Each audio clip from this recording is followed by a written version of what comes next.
नमस्कार दोस्तों, कंप्यूटर की इस क्लास में आपका बहुत बहुत स्वागत है। आज की क्लास में हम दोस्तों बात करेंगे कंप्यूटर हार्डवेयर यानी इनपुट आउटपुट डिवाइसेस से रिलेटेड महत्वपूर्ण प्रश्नों के बारे में। तो चलिए देखते हैं पहला प्रश्न क्या है यहाँ पर।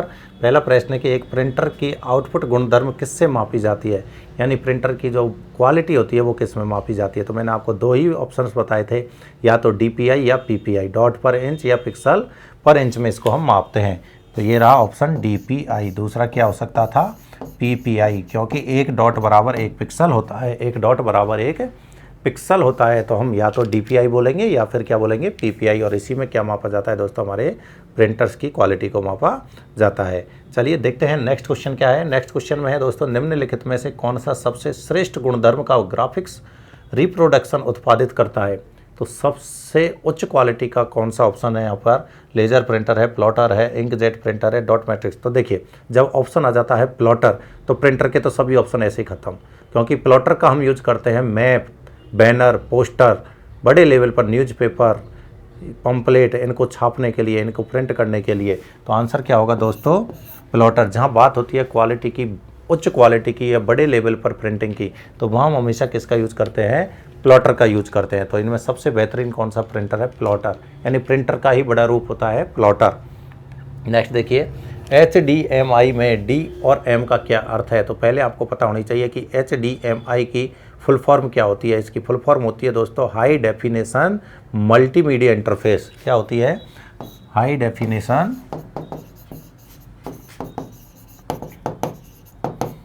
डेफिनेशन मल्टीमीडिया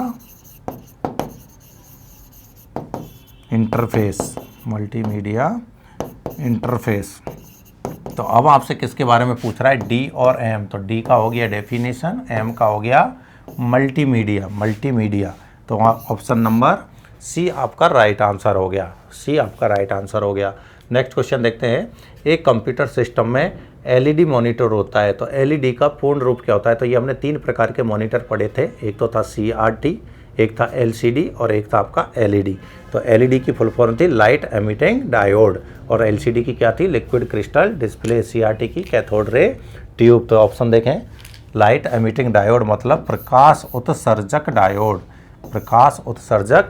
डायोड, यही इसका राइट आंसर होगा दोस्तों। तो तीनों मॉनिटर की आपको फुल फॉर्म जरूर याद रखनी है। नेक्स्ट क्वेश्चन देखते हैं। नेक्स्ट क्वेश्चन है, RJ45 कनेक्टर में पिन की संख्या होती है। तो ध्यान रहे, जैसे ही आप जब जाते हैं डेटा कम्युनिकेशन के अंतर्गत, जहाँ पर हम अलग अलग प्रकार का ट्रांसमिशन मीडियम यूज करते हैं, चाहे वो वायर्ड है चाहे वायरलेस। तो वायर्ड में हमारे पास में तीन प्रकार की केबल, ये आप IT वाले पार्ट में पढ़ेंगे कि हम कौन कौन सी केबलों का इस्तेमाल करते हैं। तो वहाँ पर आपके पास तीन केबल होंगी, एक होगी ट्विस्टेड पेयर, एक होगी कोएक्सियल केबल और एक होगी ऑप्टिकल फाइबर। तो जो ट्विस्टेड पेयर केबल होती है उसके अंतर्गत हम जो UTP, यानी उसमें भी दो प्रकार होते हैं, एक STP और एक UTP। तो हमारी जो लैन वायर होती है, इथरनेट केबल, उसमें जो हम कनेक्टर जनरली यूज करते हैं वो कौन सा होता है, RJ45। तो RJ की फुल फॉर्म क्या होती है, पहले तो ये आपको पता होनी चाहिए। तो ये होती है आपकी रजिस्टर जैक। क्या है, रजिस्टर, एक मिनट, रजिस्टर जैक।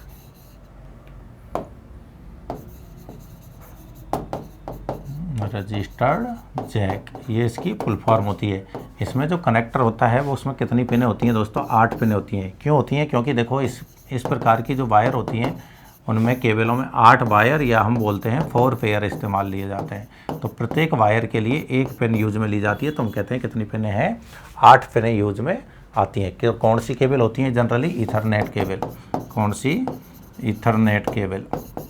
तो इसके अंतर्गत हम इसको कनेक्ट करते हैं, जिसे हम बोलते हैं लैन केबल, लैन वायर जिसे आपको द्वारा बोला जाता है। तो यहाँ पर ध्यान रहे, RJ45 कनेक्टर इस्तेमाल किया जाता है जिसमें 8 पिन होती हैं।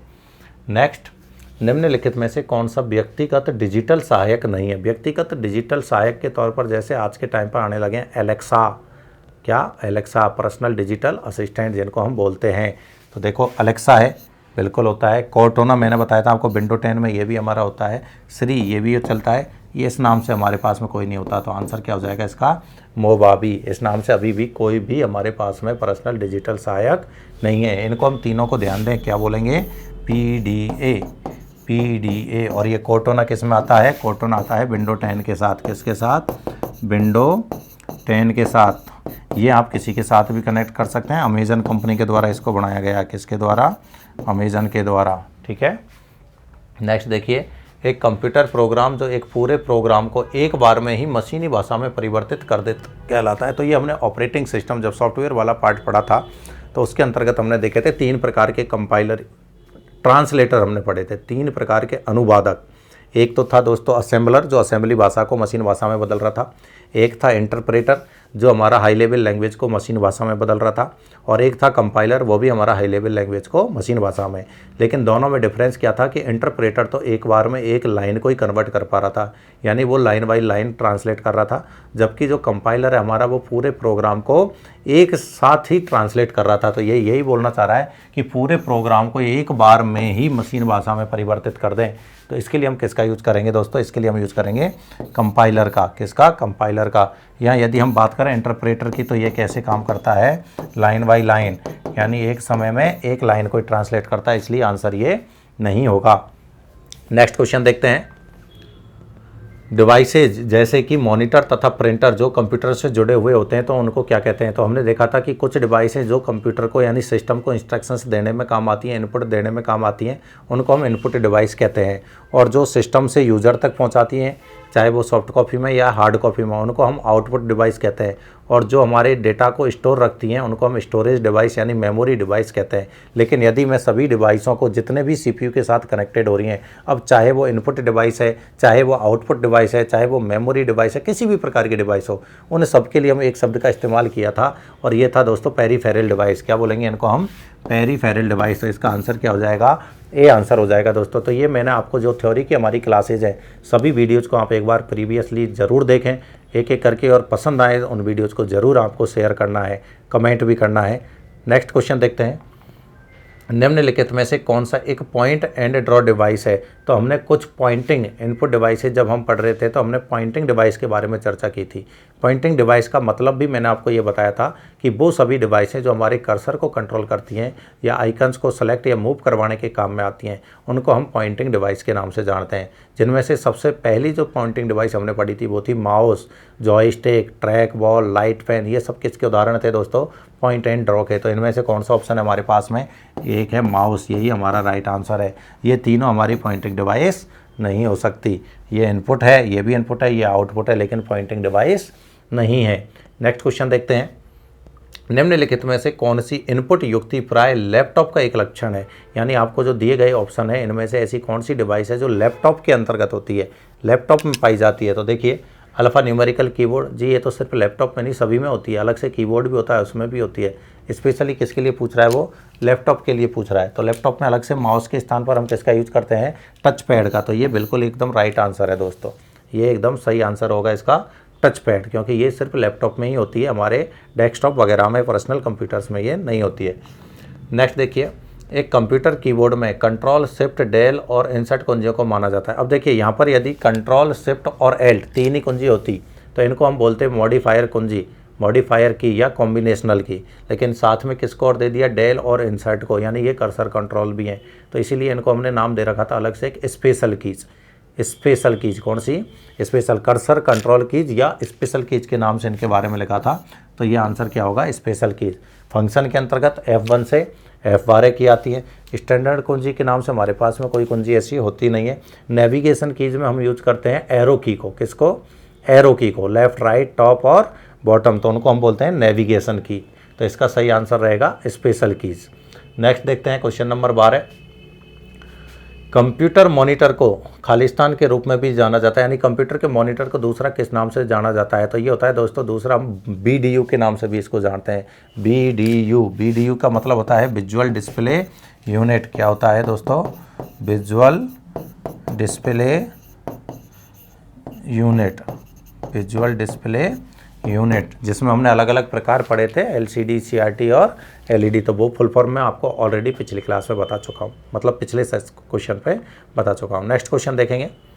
निम्नलिखित में से कौन सा CPU का मुख्य कार्य नहीं है, यानी CPU के द्वारा कौन सा कार्य नहीं किया जाता है? तो मुख्य कार्य नहीं है ऑप्टिकल ड्राइव, ऐसा कोई कार्य होता है CPU के अंदर? होती है, बिल्कुल। ड्राइव तो होती है जिसमें हम CD DVD लगाते हैं। अर्थमेटिक और लॉजिकल कार्य निष्पादित करना, तो ये CPU का ही पार्ट होता है, ALU, उसके द्वारा हम करते हैं। संग्रहित प्रोग्राम निर्देशों को निष्पादित करना, जी हाँ बिल्कुल। प्राइमरी स्टोरेज या मुख्य मेमोरी से निकट से संपर्क करना, नहीं नहीं ऐसा बिल्कुल भी नहीं है, निकट से संपर्क करना इसका पार्ट ही होती है मुख्य मेमोरी। और हम अलग से ये कह सकते हैं, हाँ ऑप्टिकल के लिए कोई सेपरेट ड्राइव नहीं होती, सबके लिए एक ही ड्राइव होती है, तो ये हम कह सकते हैं हिस्सा पार्ट का नहीं होता है। इनको देखेंगे तो हाँ बिल्कुल निकटता से संपर्क में रखती है। कंट्रोल यूनिट इसके अंतर्गत होती है, हमारे CPU के अंतर्गत, वो इसी में रखती है, लेकिन अलग से कोई ऑप्टिकल के लिए सेपरेटली कोई ड्राइव ये नहीं रखती है। दुकानों में सामान्यतः निम्नलिखित में से किस तकनीकी का उपयोग करके वस्तुओं को स्कैन किया जाता है? वस्तुओं को स्कैन किया जाता है ताकि वे बिल में अपने आप दर्ज हो जाएं और आप इसके मूल्य का भुगतान कर पाएँ। तो जब भी आप दुकानों पर जाते हो और आप बिल बनाते हैं तो आप कौन सा स्कैनर यूज करते हैं? तो वो होता है बार कोड रीडर। कौन सा होता है? Bar code. किस तकनीक के द्वारा? तो ये आपका बार कोड रीडर BCR, इसके द्वारा स्कैन होता है और उसका बार कोड रीड होके आपका बिल तैयार हो जाता है। MICR ये हम यूज करते हैं किसके लिए? बैंकों के लिए। किसके लिए? बैंक्स के लिए। बैंक में जब हम चेक को देते हैं तो चेक की जांचने के लिए हम इसका यूज करते हैं magnetic ink character recognition. RFID ये आइडेंटिटी को ट्रैक करने के लिए होता है। किसके लिए है ये? ट्रैकिंग के लिए। तो ये ज़्यादातर एक जो जानवर होते हैं उनको ट्रैक के लिए, जैसे रणथंभौर में आप जाते हैं राजस्थान में या किसी अभयारण्य में, तो उनमें हमें पता होता है कि इसके अंतर्गत कितने सारे टाइगर्स हैं, तो उनकी संख्या सरकार के पास कैसे है, लोकेशन कैसे है, तो उनके ऊपर एक ट्रैकर लगाया जाता है। वो ट्रैकर कौन सा होता है? RFID, radio frequency identification detector, identity detector. ध्यान रखना ये एक ट्रैकिंग डिवाइस होती है, उसमें इसका इस्तेमाल करते हैं। OCR हमारा स्कैनर होता है, ऑप्टिकल कैरेक्टर रीडर। निम्नलिखित में से बिम्प में क्या सम्मिलित नहीं है? तो बिम्प हमारा क्या है? ये हमारे ऑपरेटिंग सिस्टम पर, GUI सिस्टम पर, ग्राफिकल यूजर इंटरफेस की क्वालिटी को दर्शाता है, जिसमें हम W4 यूज करते हैं, विंडो। W4 क्या यूज करेंगे? विंडो। I4 होता है हमारे पास में आइकन्स। M4 होता है दोस्तों मेन्यूज। क्या है? मेन्यूज। और P4 होता है पॉइंटर्स। क्या है? पॉइंटर्स। तो ये चारों तो इसमें इंक्लूड होते हैं। माउस ये इसमें इंक्लूड नहीं होता, ये हमारी अलग से एक इनपुट डिवाइस है। CMOS का पूर्ण रूप क्या है? तो ये एक चिप थी जिसके लिए मैंने बताया था कि आप सालों तक यदि कंप्यूटर को बंद रखते हैं तो वापस ऑन करोगे तो डेट और टाइम आपको अपडेट मिलते हैं। तो वो अपडेट किसकी वजह से मिलते हैं? CMOS की वजह से। ये एक बैटरी होती है, सेल होती है, तो इसकी फुल फॉर्म क्या होती है? Complementary metal oxide semiconductor. तो ऑप्शन देख लें, complementary metal oxide semiconductor, option number C इसका राइट आंसर होगा दोस्तों, complementary metal oxide semiconductor. यहाँ देखो सेमी प्रोसेसर है तो ये गलत हो गया, यहाँ पर ये ऑक्साइड तो सही था लेकिन यहाँ कॉम्प्लेक्स था, ये गलत हो गया। देखो कॉम्प्लेक्स की वजह से गलत, सेमी प्रोसेसर की वजह से गलत, यहाँ भी कॉम्प्लेक्स की वजह से गलत, दोनों ऑप्शन गलत हैं यहाँ, इसलिए सही आंसर क्या है? C इसका राइट आंसर होगा। नेक्स्ट देखिए, CPU में CMOS चिप का उद्देश्य क्या होता है? तो अभी बताया था CMOS चिप किस लिए यूज मिली जाती है? डेट और टाइम को अपडेट रखने के लिए। तो ये रहा ऑप्शन आपका, समय और तिथि को सहेजने के लिए इसका हम यूज करते हैं। एकदम सही रहा आंसर है इसका। बैंकिंग उद्योगों में चेक सत्यापित करने के लिए किस इनपुट डिवाइस का उपयोग किया जाता है? तो अभी आपको बताया था जस्ट चेकों को जांचने के लिए हम किसका यूज करते हैं? MICR का। किसका? MICR, जिसकी फुल फॉर्म क्या होती है? Magnetic ink character recognition, magnetic ink character recognition. ठीक है। नेक्स्ट, बिंदुओं के विन्यास द्वारा मॉनिटर पर निर्मित छवि को क्या कहते हैं? यानी कि बिंदु जो इससे बनता है डॉट डॉट डॉट, ये हमारे, तो ये क्या है? पिक्सल्स। इनको क्या बोलते हैं हम? पिक्सल्स बोलते हैं। क्या बोलेंगे इनको? पिक्सल्स।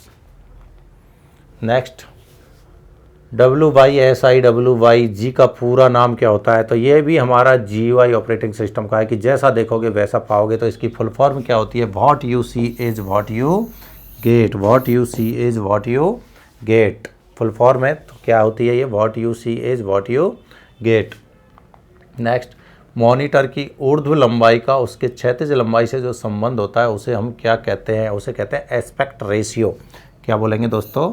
Aspect ratio relation. जैसे हमारी जो डिस्प्ले आती है उसमें हम बोलते हैं ना जैसे कि 4/3 की है, 16/9 की है, तो ये हमारा क्या है, ये एस्पेक्ट रेशियो होता है, इसे बोलेंगे एस्पेक्ट रेशियो, लंबाई का उसकी क्षैतिज लंबाई से।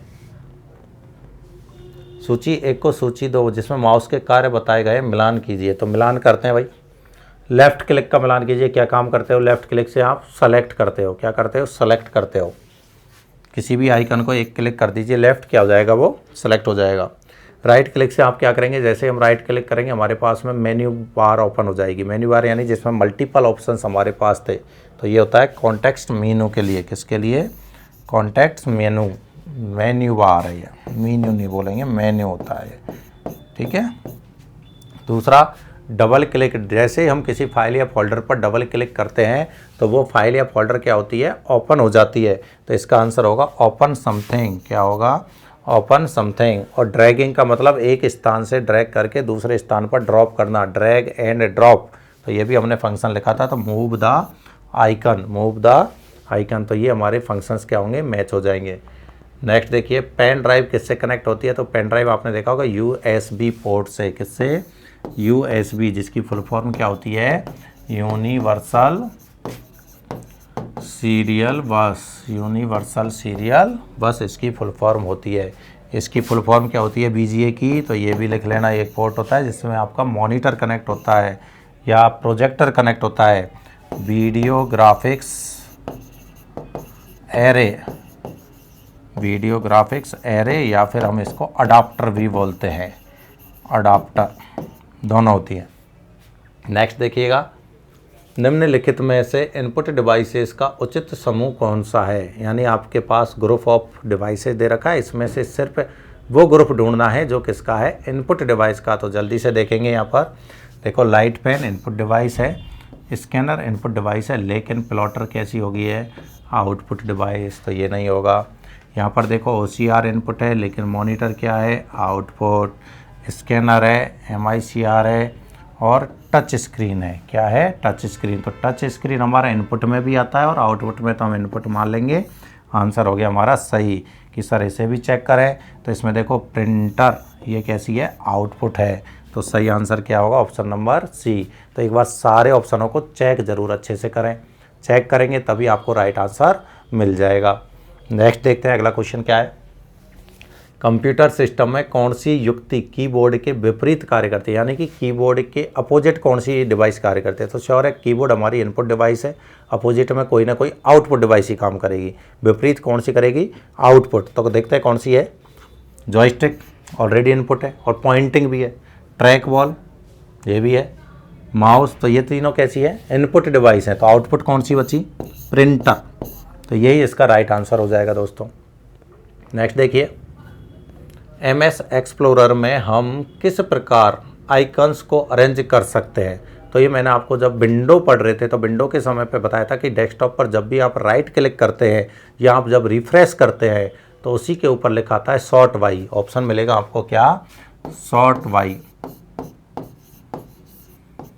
तो कितने तरीके से सॉर्ट कर सकते हैं, नाम के अकॉर्डिंग, टाइप के अकॉर्डिंग, साइज के अकॉर्डिंग, तीनों से कर सकते हैं। एक ऑप्शन और होता है डेट के according, date modified, date modified. 4 option होते हैं यहाँ पर। तो आंसर हो जाएगा इसका ऑल ऑफ दीज। चारों तरीके से हम फाइलों को अरेंज कर सकते हैं। नेक्स्ट देखिएगा, निम्नलिखित में से कौन सा समूह हार्डवेयर का है, हार्डवेयर का ग्रुप कौन सा है। तो देखिए CPU हार्डवेयर है, लेकिन MS वर्ड एक एप्लीकेशन है, सॉफ्टवेयर है, ये हमारा हार्डवेयर नहीं है। स्कैनर, मॉनिटर, माउस और प्रोसेसर, ये हमारा पूरा का पूरा क्या है, हार्डवेयर का पार्ट है। MS एक्सेल यहाँ पर देखेंगे तो ये हमारा सॉफ्टवेयर आ गया। फोटोशॉप ये भी हमारा क्या आ गया, सॉफ्टवेयर आ गया। तो सही आंसर क्या हो गया, ऑप्शन नंबर B। कौन सा हार्डवेयर आर्किटेक्चर रेडनेट द्वारा समर्थित नहीं है। तो ये एक संस्था होती है जो समर्थन देती है कि ये हमारे रूल्स रेगुलेशन को फॉलो करते हैं या नहीं करते हैं। तो देखो, एक है स्पार्क, एक है IBM कंपेटेबल, एक है एल्फा और एक है मशीनटोस। तो जो मशीनटोस है ये हमारा किसी को फॉलो नहीं करता है, ये खुद के रूल्स हैं, खुद के रेगुलेशन है। तो इसका आंसर क्या होगा आपका मशीनटोस, मैक, एप्पल कंपनी के द्वारा, जिसे आप शॉर्ट में क्या बोल देते हैं, मैक ऑपरेटिंग सिस्टम। ये हमारा किसी को समर्थित नहीं करता है। निम्नलिखित में से उच्च स्तरीय भाषा को मशीन भाषा में बदलने का, तो दोनों पूछा है। अब यहाँ पर ये नहीं पूछा कि लाइन टू लाइन है या कंप्लीट है। जब ऐसी कंडीशन हमारे सामने बन जाती है तो हम दोनों का आंसर मानेंगे, क्योंकि इंटरप्रेटर भी ये काम करता है और कंपाइलर भी ये काम करता है, असेंबलर नहीं करता है। तो आंसर होगा 1 और 3। तो 1 और 3 का ऑप्शन ये रहा, 1 और 3 दोनों ही हाई लेवल लैंग्वेज को मशीन लैंग्वेज में कन्वर्ट करते हैं, लेकिन एक लाइन टू लाइन है और एक कंप्लीट प्रोग्राम है। ट्रैक वॉल से संबंधित निम्नलिखित में से कौन सा कथन सत्य है? तो देखिए, ट्रैक वॉल क्या है, इनपुट डिवाइस है, बिल्कुल सही है। ये गेम खेलने में उपयोग में ली जाती है, जी हाँ बिल्कुल, गेम खेलने के लिए उपयोग में ली जाती है। जॉयस्टिक और ट्रैक वॉल दोनों को हम गेम खेलने में उपयोग में लेते हैं। और यह एक पॉइंटिंग डिवाइस भी है, जी हाँ बिल्कुल है। तो इसमें आंसर क्या हो जाएगा, उपरोक्त है सभी, इसका राइट आंसर हो जाएगा। दोस्तों ध्यान रहे, ट्रैक वॉल का कैड और कैम डिजाइनिंग के अलावा गेम खेलने में भी हम उपयोग में लेते हैं। तो ये भी आपका जरूरी, तीनों ही ऑप्शन आपके क्या हैं, सही है। तो ये अगली क्लास में हम चर्चा करेंगे दोस्तों ऑपरेटिंग सिस्टम या अभी मेमोरी के बारे में, किसके क्वेश्चनों के बारे में, मेमोरी के बारे में। धन्यवाद।